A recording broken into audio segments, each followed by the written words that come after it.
Tomar daurigda fermerთა ნაწილს სასოფლო სამეურნეო ბარათები ამის გარკვევას თაწმინდის რაიონის გამგებელი სოფლის მეურნეობის სამინისტროს ცდილობდა ნიკა მელიამ უწყებაში ტაბახმელის კოჯრის წავკეცის კიკეთის და შინდისის მოსახლეობის განცხადებები შეიტანა, სადაც ფერმერები სოფლის მეურნეობის სამინისტროსგან რეაგირებას ითხოვენ.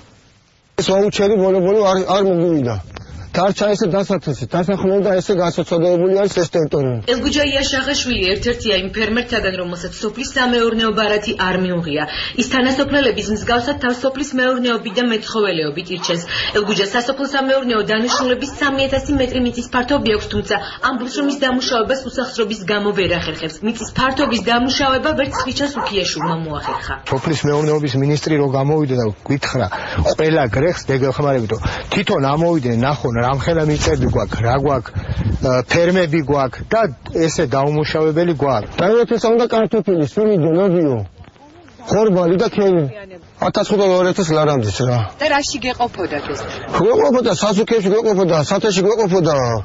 აბახმელა, კოჯორი, წავკისი, კიკეთი, შინდისი ეს იმ სოფლების ჩამონათვალია, რომლის მცხოვრებლებსაც სოფლის სამეურნეო ბარათები არ მიუღიათ. ამ სოფლების ტერიტორია 5500 ჰექტარს მოიცავს, მათგან 3500-ზე სასოფლო სამეურნეო დანიშნულების ნაკვეთებია.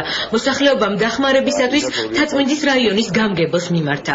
ეს ვაუჩერები თუ კი ეკუთვნის საერთოდ ყველას, ვისაც სოფლის მეურნეობა მიწები გააჩნია, საჭირო არის რომ ჩვენ ხალხსაც მოხედონ და ეს რაღაცა ვაუჩერი, ეს მიზერია რაღაცა დაამუშავოს თავისი მიწა, გამოიყენოს ოჯახისთვის. მთავრობამ დაავალა სოფლის მეურნეობის სამინისტროს, რომ მას პირადად განესაზღვრა პრიორიტეტები და დაერიგებია შესაბამის სოფლებისთვის. ამ სოფელმა სამწუხაროდ ვერ მიიღო ეს ვაუჩერები, შესაბამისად ხნათესთვის პრობლემის წინაშე დადგა აღნიშნული მოსახლეობა. ნიკა მელიამ სოფლის მეურნეობის სამინისტროში მოქალაქეთა განცხადებები შეიტანა, რომელთა საფუძველზეც 200-მდე ადამიანი სამინისტროდან რეაგირებას მოითხოვს. რატომ არ დაურიგდათ ფერმერებს სოფლის სამეურნეო ბარათები, ამ საკითხთან დაკავშირებით სოფლის მეურნეობის სამინისტროში კომენტარი არ გაუკეთებიათ. განმარტებები პარლამენტის აგრარული კომიტეტის თავმჯდომარემ გააკეთა. ადმინისტრაციული ტერიტორიული დაყოფის გამო პრაქტიკულად ისინი ვერ მოხვდნენ და ვერ მოხვდებოდნენ ამ პროექტში. ამ პროგრამას მოყვება შემდგომი პროგრამა შესაშემოდგომო სამუშაოების. ამ ადამიანებსაც ექნებათ შესაძლებლობა, რომ მონაწილეობა მიიღონ სხვა ტიპის პროექტებში. სახელმწიფო მცირემიწიან ფერმერთა დახმარების საგაზაფხულო პროგრამისთვის ფონდიდან 200 მილიონი ლარი გამოყო. ეს თანხები 800,000 ფერმერზე იყო გათვლილი.